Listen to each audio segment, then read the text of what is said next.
Allô, bonjour ou bonsoir à toi, dépendamment de l'heure à laquelle tu nous suis. Mon nom est Ariane Kisanga et j'aime la présence de Dieu. Alors j'espère que toi qui as pris l'habitude de nous suivre, tu as aussi développé cet amour pour la présence de Dieu. Alors, je te dis un bonsoir spécial si tu nous suis à travers les réseaux sociaux ou sur notre chaîne YouTube, Facebook ou même à travers la télévision sur Newtia TV qui est maintenant sur la chaîne 356 sur Canal+. Donc, ce n'est plus Canal+ 348, c'est maintenant Canal+, la chaîne 356 pour retrouver Newtia TV et suivre nos émissions. Alors, bienvenue à Alpha Ministries. L'année tend à sa fin. Et pour bien terminer l'année, je pense que l'attitude qu'on devra avoir, c'est pas vraiment regarder qu'est-ce qui n'a pas marché dans cette année. C'est pas regarder quels défis nous avons eus, mais plutôt regarder qu'est-ce que la grâce de Dieu nous a accordé. Qu'est-ce que Dieu a fait pour nous? Donc peut-être tu as une liste, peut-être tu l'as mentalement, peut-être tu l'as devant toi, peut-être tu l'as saisie quelque part ou tu l'as écrite quelque part, mais regarde un peu ta liste et regarde ce que Dieu a fait. C'est vrai, il y a des choses dessus qui n'ont pas encore été accomplies. Mais il y a aussi des choses que Dieu a déjà accomplies, ou il y a des choses qu'il est même en chemin ou en train d'accomplir. Je veux juste que tu développes cette attitude de reconnaissance. C'est aussi un moyen ou une façon de créer de l'espace pour Dieu, être reconnaissant, voir, te regarder et dire, oui Seigneur, certes, j'ai pas tout, mais tu m'as gardé. Certes, j'ai pas tout, mais tu m'as préservé du danger. Certes, j'ai pas tout, mais tu as gardé ma famille. On n'a pas eu de mort, on n'a pas pleuré. Ou même que les personnes qui sont mortes sont peut-être des personnes qui étaient âgées, qui ont vécu, qui ont vécu, qui se sont réjouies de la vie. Tout ça, c'est des raisons pour dire merci au Seigneur. Mais c'est un exercice que tu dois faire mentalement et c'est un exercice que tu dois demander à ton esprit de toujours te rappeler. J'aime ce que le psalmiste dit dans le psaume 103, verset 2. Il dit, mon âme bénit l'Éternel. Donc il ordonne à son âme. Il dit, mon âme bénit l'Éternel et n'oublie aucun de ses bienfaits. Bénis l'Éternel, mon âme, et n'oublie aucun de ses bienfaits. Comment est-ce qu'on fait pour oublier les bienfaits de Dieu? C'est qu'on voit seulement ce qui a été nos difficultés. On voit seulement ce qui n'a pas marché. Mais pour une fois, je veux que tu sois reconnaissant, que tu sois reconnaissante, que tu regardes un peu les bienfaits de Dieu. N'oublie pas, ouvre cette liste. Peut-être elle est devant toi, peut-être tu l'as mentalement, peut-être tu l'as écrite quelque part, mais tire un peu cette liste et ramène un peu à ta pensée. Fais penser un peu, ramène ça, réfléchis un peu. Qu'est-ce que Dieu a fait pour toi? Et sois reconnaissant. C'est vrai. Tu n'as pas tout eu, mais Dieu t'a accordé quelque chose. Il t'a peut-être gardé dans le danger. Il a gardé ta famille. Tu as été malade, mais tu n'es pas mort. Tu as une raison de dire merci à Dieu. Tu n'as pas manqué de quoi manger. Tu as une raison de dire merci à Dieu. Tu n'as pas manqué en toit sous lequel dormir. Tu as une raison de dire merci à Dieu.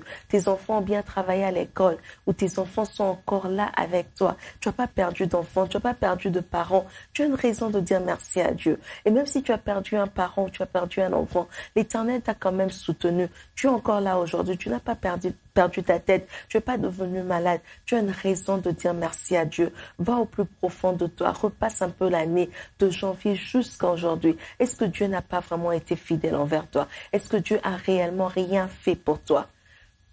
Je veux vraiment que tu ailles au profond de toi, que tu puises cette reconnaissance du plus profond de toi. Cette histoire, cette prière que tu as faite, que personne n'a entendu. Cette prière que tu as faite, que Dieu a répondu, que tu ne témoigneras peut-être jamais en public, mais exprime cette reconnaissance devant Dieu. Éternel, nous te sommes reconnaissants. Seigneur, nous venons dans ta présence aujourd'hui avec des cœurs qui sont reconnaissants pour tes bienfaits. Merci, Yahweh, parce que tu as répondu à cette prière qui était liquide. Merci parce que tu as répondu à cette prière qui était des pleurs de quelqu'un. Merci, Seigneur, parce que tu as répondu à cette prière qui était secrète. Cette prière pour laquelle on n'a pas donné de sujet de prière. Cette prière pour laquelle on n'a pas cherché des partenaires pour nous aider à prier. Yahweh, toi, tu as toujours pris le temps. Tu as répondu à cette prière et nous venons te dire merci. Yahweh, nous venons élever ton nom, nous venons t'exalter, nous venons te louer, nous venons t'acclamer, nous venons, Yahweh, reconnaître tes bienfaits dans nos vies et nous te disons merci. Yahweh, Merci pour ce qui a été 2022. Merci pour tout ce que tu as permis. Parce que même les défis, tu nous dis que tu ne permettras jamais des défis qui nous arrivent, qui sont au-delà de nos forces. Merci de nous avoir soutenus. Merci d'avoir donné cette force. Merci Seigneur pour la nourriture. Merci pour les toits sur lesquels nous avons dormi. Merci pour ta protection. Merci pour ton sang. Merci pour la guérison. Merci Seigneur pour ton soutien. D'un seul cœur et ensemble, Yahweh, nous venons simplement devant ton trône pour te dire merci. Merci Jéhovah. Dans le nom puissant de Jésus, nous avons ainsi prié. Et les saints de Dieu disent Amen, Amen. Alors notre partage aujourd'hui a comme thème Epikiasio. Et c'est tiré de Luc 1, 26 à 27 et aussi de Psaume 91. Je veux d'abord lire Luc 1, 26 à 37. Je vais d'abord lire Luc 1, 26 à 37 pour nous mettre dans le contexte et puis on va entrer dans le partage. Je lis dans la version Louis II. Au 6e mois, l'ange Gabriel fut envoyé par Dieu dans une ville de Galilée, appelée Nazareth, auprès d'une vierge fiancée à un homme de la maison de David nommé Joseph. Le nom de la vierge était Marie. L'ange entra chez elle et dit « Je te salue, toi à qui une grâce a été faite. Le Seigneur est avec toi. » Troublée par cette parole, Marie se demandait ce que pouvait signifier une telle salutation. L'ange lui dit « Ne crains point, Marie, car tu as trouvé grâce devant Dieu. Et voici, tu deviendras enceinte, et tu enfanteras un fils, et tu lui donneras le nom de Jésus. » Verset 32, « Il sera grand et sera appelé fils du Très-Haut. Le Seigneur Dieu lui donnera le trône de David son père. Il régnera sur la maison de Jacob éternellement, et son règne n'aura point de fin. » Marie dit à l'ange, « Comment cela se fera-t-il, puisque je ne connais point d'homme ?» L'ange lui répondit, « Le Saint-Esprit viendra sur toi, et la puissance du Très-Haut te couvrira de son ombre. » C'est ça que je veux que tu retiennes ici. La puissance du Très-Haut te couvrira de son ombre. Je continue la lecture. C'est pourquoi le Saint-Enfant qui naîtra de toi sera appelé Fils de Dieu. Voici, Élisabeth, ta parente a conçu, elle aussi, un fils en sa vieillesse. Et celle qui était appelée stérile est dans son 6e mois. Car rien n'est impossible à Dieu. Amen. On va commencer d'abord par définir. C'est quoi Epikiasio? Epikiasio, c'est un mot grec. Je sais que le mot hébreu qui correspond à ça, c'est epikaizo, qu'on entend souvent. Mais Epikiasio, c'est un mot grec qui est composé de 2 mots racines en fait. Le mot épi, qui veut dire sur, à ou contre, et le mot skia, qui veut dire ombre. Alors, quand on les met ensemble, le mot epikiasio signifie jeter une ombre sur, envelopper d'une ombre, ombrager, et en métaphore, ça peut aussi dire exercer une influence sur. Et ceci est tiré du fait que dans l'Ancien Testament, la présence de Dieu, la présence divine, était manifestée plutôt par une nuée. Cette nuée accompagnait Israël pendant la journée. La nuée couvrait la montagne quand Moïse venait d'être avec Dieu. C'est cette nuée-là qui représentait la présence divine. Le même mot est utilisé dans quelques autres passages de la Bible.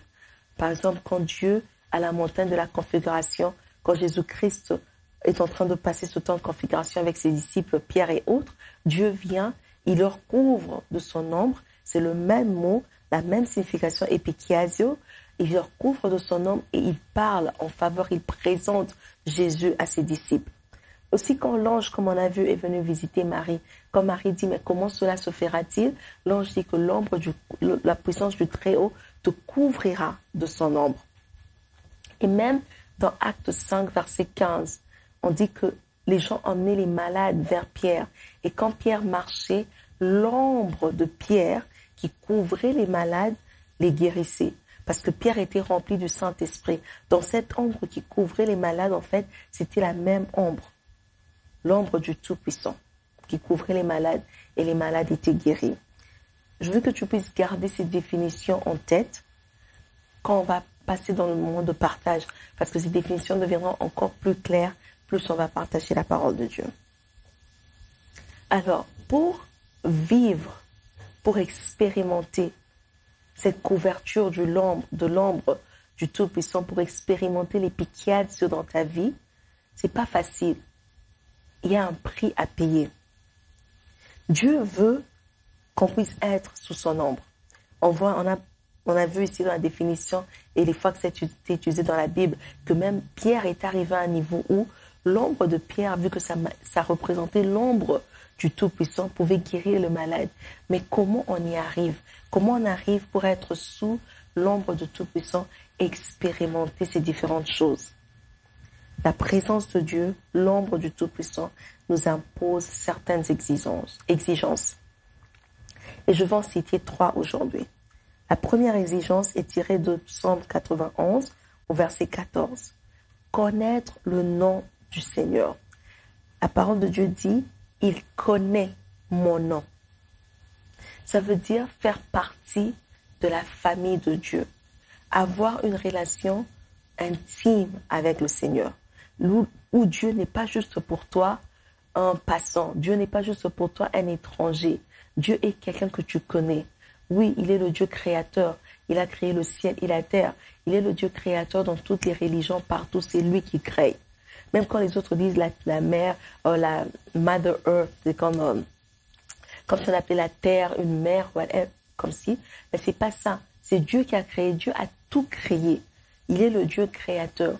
Mais quand il parle de relation, il veut que tu ailles au-delà de le considérer comme Dieu créateur, mais que tu le considères comme Père. Dieu veut en fait que tu connaisses son nom comme Père. Dans la première exigence, c'est faire partie de la famille de Dieu. La deuxième exigence, est trouvée dans Luc 1, verset 27. On dit, l'ange est venu vers la Vierge. La deuxième exigence, c'est être pur. La virginité ici veut dire la pureté. La parole de Dieu nous dit dans Hébreux 12, 14 que sans la sanctification, nul ne peut voir Dieu. Ou dans d'autres versions, il est impossible de voir Dieu sans la sanctification. Et dans Isaïe 59, verset 1, j'aime bien ce que le prophète dit. Il dit que la main de Dieu, en fait, devient courte ou se raccourcit à cause de nos péchés. Donc, on doit vivre une vie de sanctification si on veut bénéficier des avantages d'être sous l'ombre du Tout-Puissant. On doit vivre une vie qui plaît à Dieu si on veut bénéficier d'être couvert de son ombre. Et en troisième exigence, c'est pris dans Psaume 91, au premier verset, c'est de demeurer dans sa présence. Ça dit celui qui habite celui qui habite dans la maison du Très-Haut repose à l'ombre du Tout-Puissant. Donc, pour avoir l'avantage de reposer sous l'ombre du Tout-Puissant, il faut commencer d'abord par habiter. Et habiter, c'est aussi un verbe qui est caché dans demeurer. Dans demeurer, on voit habiter, on voit résider, on va s'arrêter sur quelque chose ou s'arrêter quelque part. Tout ça, c'est dans demeurer. Où est-ce que tu où est-ce que tu fais ta résidence? Où est-ce que tu passes ton temps? C'est où que toi tu demeures, c'est où que tu habites, c'est où que tu restes. Dieu dit que ça soit dans sa présence. C'est ce qu'il donne comme exigence. Et quand on peut faire cela, par conséquence, on va bénéficier de l'influence de Dieu sur notre vie. Parce que notre définition d'épikaïsio, c'est aussi exercer l'influence sur quelqu'un ou sur quelque chose. Donc, quand nous, on peut marcher dans la sanctification, quand on peut rester pur, quand on peut être en relation avec Dieu, quand on peut demeurer dans sa présence, on pourra bénéficier de son influence sur notre vie. Et quand Dieu influence notre vie, il ne le fait pas comme quand un être humain influence notre vie. L'influence d'un être humain a un début et une fin. Mais l'influence de Dieu va au-delà de ce qu'on peut penser, de ce qu'on peut imaginer. Il dit, il fait pour nous même des choses qui ne sont pas encore montées au cœur de l'homme. Et il le fait à cause de cette opportunité qu'on lui donne dans notre vie d'influencer. On doit porter la présence de Dieu partout où on va.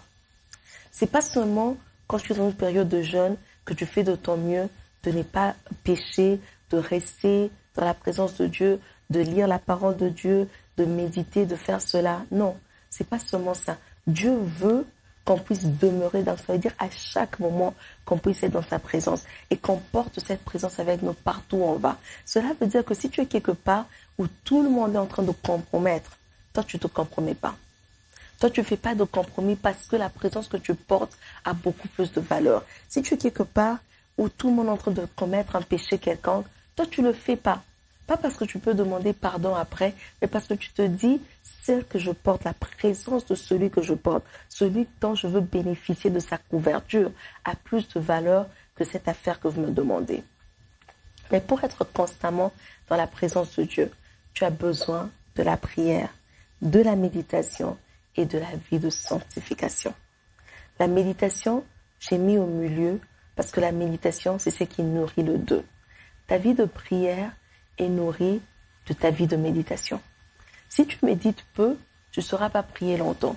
Tu te trouveras en train de prier pendant des heures parce que tu veux demander au Seigneur, mais parce que tu ne le connais pas vraiment. Parce que la prière, à la fin, c'est vraiment une conversation. Il faut que tu parles à Dieu, mais il faut que Dieu te parle aussi. C'est pas venir bla bla bla bla bla, fais ceci pour moi, bla bla bla bla. Amen, j'ai prié, c'est pas ça. C'est une conversation. C'est pour ça qu'il a mis comme première exigence d'entrer d'abord en relation avec lui, de le connaître en tant que Père. Deuxièmement, ta vie de méditation va aussi nourrir ta vie de sanctification. Parce que par la méditation, tu vas apprendre ce que Dieu aime et ce que Dieu n'aime pas. Ce que Dieu veut que tu puisses faire et ce que Dieu ne veut pas que tu puisses faire. D'où tu as besoin d'avoir une vie de méditation. Tu as besoin d'avoir une vie où tu entres constamment en contact avec la parole de Dieu. Et si on est capable de faire ces choses, nous allons récolter les avantages, les bénéfices d'avoir cette couverture sur nous. Et j'en cite 7 aujourd'hui. Je suis sûre que si tu prends le temps de méditer le psaume 91 ou même de lire Luc 1, verset 6 à 37, toi aussi, tu peux faire ta liste des avantages d'avoir cette couverture sur nous. Le premier avantage, c'est la qualification. Dans Luc 1, 26 à 37, comme on a lu, on voit Marie et l'ange avoir une conversation. Quand l'ange dit à Marie, tu vas tomber enceinte, tu vas accoucher d'un garçon, tu vas le nommer Jésus plutôt, et il va prendre la domination du monde parce qu'il sera le Fils de Dieu et son trône sera éternel. Marie répond en disant, mais comment cela va se faire? Parce que je suis vierge, je ne connais pas d'homme, je ne suis pas qualifiée pour une telle chose parce que je suis vierge. Mais ce que Marie ne savait pas, c'est que la raison qu'il a disqualifié de porter un enfant, parce qu'elle ne connaissait pas d'homme, est la raison qu'il a qualifié devant Dieu. Donc ce que Marie considérait comme un critère qu'il enlevait de la course, comme un critère qu'il a disqualifié de la compétition, Dieu en fait considérait cela comme un critère qui qualifiait Marie. L'ange dit non, non, non, j'ai été envoyé à une vierge. Donc j'ai déjà été envoyé à une personne qui au début n'était pas qualifiée pour porter des enfants. Parce que la personne ne connaît pas d'homme. Mais Dieu a fait cela pour une raison. Le Seigneur aime être glorifié. Alors quand il prend ce qu'il y a en nous, que nous considérons comme faiblesse, et je ne parle pas ici de faiblesse de péché, je parle de faiblesse en termes de qualité, quelque chose que tu penses que tu ne sais pas faire, ou que tu n'es pas apte à faire, ou que tu n'es pas qualifié pour faire. Quand Dieu voit ça en nous, Dieu prend cela. Il emmène la couverture de son ombre et cela devient amplifié. Et quand le monde voit, le monde dit non, non, non, personne ne pouvait faire cela si ce n'est pas Dieu. Personne ne pouvait agir de cette manière si ce n'est pas Dieu. C'est la raison pour laquelle, quand Moïse faisait des miracles devant Pharaon et son équipe, les magiciens de Pharaon ont dit non, ça c'est le doigt de Dieu. Ça veut dire que cette histoire ne peut pas être faite, en moins que ce soit Dieu qui la fasse plutôt. C'est pour ça que je dis, c'est que toi tu considères comme critère qui te disqualifie. c'est que toi, tu considères comme critère qui te sort d'une course. Revise un peu cela. Montre cela à Dieu. Parce qu'aux yeux de Dieu, c'est ce dont il a besoin pour t'emmener à un autre niveau. C'est ce dont il a besoin pour amplifier sa présence dans ta vie. C'est ce dont il a besoin pour emmener la gloire encore dans ta vie. On voit même la même chose avec Paul. Dans 2 Corinthiens 12, verset 9, Paul nous dit qu'il a prié plusieurs fois. Il a demandé à Dieu 3 fois qu'on puisse enlever cette écharpe qui était dans sa chair, qui le tourmentait. Mais Dieu l'a dit, ma grâce te suffit. Alors il dit, par conséquent, je me glorifierai autant, plus volontiers, de mes faiblesses, afin que la puissance de Christ repose sur moi. La puissance de Christ repose sur moi. Donc que la puissance de Christ domine sur moi. Que la puissance de Christ me couvre malgré cette faiblesse. Et Paul, on sait tous, il est devenu le plus grand des apôtres. Il a écrit la majeure partie du Nouveau Testament, tout en ayant cette faiblesse. Juste pour te dire, la chose que tu considères qui te disqualifie, aux yeux de Dieu, c'est tout ce qu'il a besoin pour te qualifier. Même chose avec Gédéon. Gédéon a dit, mais ma tribu la plus petite en Israël, comment moi je vais aller pour délivrer Israël des mains de Madian? Et Dieu dit, c'est pas ça que j'ai besoin. Moi, je vais le faire. Sois juste l'instrument. Et c'est ça que Dieu demande dans ta vie. Regarde un peu, où est-ce que tu penses que tu n'es pas qualifié? Peut-être tu te dis, ah, j'ai pas assez de diplôme, or moi je ne sais pas faire cela, je n'ai jamais fait cela. Prends d'abord ce critère qui te disqualifie et présente-les à Dieu et vois comment est-ce que Dieu va utiliser cela pour amplifier encore sa gloire dans ta vie.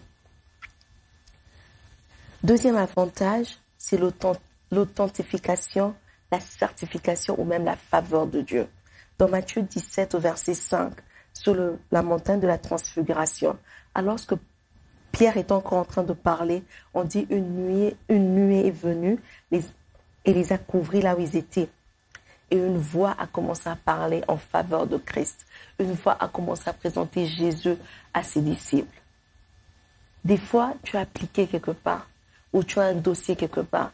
Tout ce que toi, tu devrais faire, c'est remplir l'application et envoyer, ou déposer le dossier, ou aller faire un examen. Et après avoir fait cela, tu n'as pas de moyen d'influencer les résultats qui vont sortir. Mais Dieu dit que quand lui, il vient comme une nuée, quand il te couvre comme un nuage, quand il vient et qu'il exerce son epicatio sur toi, il peut parler en ta faveur devant des personnes qui te connaissent ou qui ne te connaissent pas. Parce que Pierre était avec Jésus. Donc Pierre connaissait une dimension de Jésus. Mais quand Dieu est venu, il les a couverts de son ombre. Le nuage est venu et les a couverts de son ombre. Il a présenté Jésus dans une autre dimension. Il a certifié, il a authentifié Jésus-Christ. C'est ce que tu as aussi besoin. Je ne sais pas, c'est un dossier, c'est un examen que tu as fait, c'est une application que tu as mis quelque part, c'est une interview que tu as passée et tu te dis, Seigneur, je l'ai fait, mais je ne sais pas influencer les résultats. Tu ne sais pas appeler quelqu'un. Ne te compromets pas en disant que oui, c'est cette personne que qui j'ai fait l'interview. Peut-être si je l'achète quelque chose ou peut-être si j'offre mon corps, ça va affecter les résultats. Dieu nous offre quelque chose de meilleur, de faire appel à sa présence, que lui vienne couvrir ce dossier et que lui parle en notre faveur. En troisième avantage plutôt, c'est la protection. Dans le psaume 91 plutôt, Dieu nous protège des maladies, Dieu nous protège des attaques, mais Dieu nous protège aussi des échecs. Très souvent, on voit la protection seulement des maladies, on voit la protection contre les accidents. Mais Dieu, quand tu lis ce psaume, Dieu dit que quand on bénéficie, quand on repose sous son ombre, il nous protège des échecs. Je ne sais pas dans quel projet tu veux te lancer. Je ne sais pas quel examen pour lequel tu étudies. Je ne sais pas qu'est-ce que tu as envie de commencer, qu'est-ce que tu as envie de débuter. Mais Dieu dit qu'il offre, si on peut demeurer sous son ombre, il nous offre sa protection contre les échecs. Quatrième avantage, la délivrance. Psaume 91, versets 3 à 6. La délivrance, c'est pas seulement Dieu qui nous délivre des esprits qui habitent en nous. Mais quand on lit ce psaume, on voit que Dieu nous délivre même des pièges de l'ennemi. Et ceci s'aligne bien avec le psaume 89, où Dieu dit que l'ennemi ne nous surprendra pas. Ça veut dire que quand tu as déjà fait ton histoire avec Dieu et que tu es avec Dieu, l'ennemi ne peut pas venir te surprendre et quelque chose arrive, tu te dis, mais oh, je ne m'attendais pas à ça. Non, Dieu dit, l'ennemi ne nous surprendra pas. Lui peut nous surprendre parce qu'il est Dieu. Il n'est pas obligé de tout nous montrer. Mais l'ennemi, lui, ne peut pas nous surprendre parce que Dieu est avec nous. Mais il nous délivre aussi de la peur. Parce que très souvent, on a peur. On a peur de l'inconnu, on a peur de l'échec, on a peur de la maladie, on a peur des attaques. Mais quand Dieu vient et met sa faveur sur nous et nous couvre de son ombre, il nous délivre de nos peurs. En cinquième avantage, la réponse aux prières. Psaume 91, verset 15. Il dit que quand on l'appelle, il va répondre. Quand on l'invoque, il répondra. Il nous glorifiera. Ça veut dire que Dieu va nous honorer. Comme on dit dans Hébreux 11, verset 6, que ceux qui s'approchent de Dieu doivent croire qu'il existe et qu'il est le rémunérateur de ceux qui le cherchent. Donc quand on s'approche de Dieu, Dieu nous promet de nous répondre. La seule condition, c'est d'être sous son ombre. Avantage numéro 6, c'est une longue vie. Dans Psaume 91, verset 16, il dit qu'il nous rassasiera des longs jours. Il nous rassasiera. Ça veut dire que c'est pas parce que tu es vieux que tu es nécessairement rassasié des jours. Rassasié des jours veut dire que tu as vécu une vie qui t'a plu. Tu as vécu une vie où tu peux dire, oui, j'avais le rêve de faire ceci, je l'ai fait. J'avais le rêve d'accomplir ceci, j'ai accompli. Avec Dieu, j'ai pu faire ça, telle et telle autre chose. Et Dieu dit, il va le faire parce qu'il veut se glorifier. Il nous glorifiera, mais lui veut aussi se glorifier. Et le dernier avantage, c'est qu'avec Dieu, sous son ombre, sous l'ombre du Tout-Puissant, l'impossible devient possible. Marie a dit, comment cela se fera-t-il? Et l'ange a répondu que l'ombre du Tout-Puissant viendra. Il va te couvrir de son ombre et tu seras en mesure d'enfanter cet enfant. De la même façon que ta parente Élisabeth, qui était connue comme une femme stérile, est maintenant à son 6e mois à cause de la couverture de l'ombre du Tout-Puissant. Tous ces avantages sont là pour nous. Et Dieu est un Père aimant. Il dit que si nous, en tant qu'humains, les méchants, on peut donner des bonnes choses à nos enfants, à combien peut forte raison lui. Mais il y a une condition, c'est de demeurer dans sa présence, c'est de vivre une vie de sanctification, mais surtout, et la première condition, c'est de le connaître. Connaître Dieu.